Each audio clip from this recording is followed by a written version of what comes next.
Exploring ExtraFax for Domino. Cover Page Wizard Overview. ExtraFax comes with 7 default cover pages. All of them can be modified easily using the Cover Page Wizard, or you can create your own cover page designs. No programming skills are required with the Cover Page Wizard.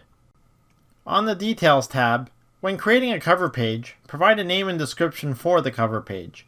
The cover page name can be referenced in user preference documents or can be selected in the ExtraFax client. In the cover page layout section, insert a graphic, for example, a company logo. Add some rich text, including tables and other special formatting to the cover page as needed.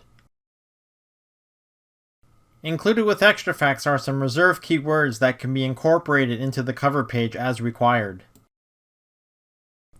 As the cover page is being created, it can also be previewed in order to see how it will appear. When the cover page is finalized and ready to be published, click Save and Close. To make newly created or updated cover pages available for use, click the Refresh Cover Page Design button.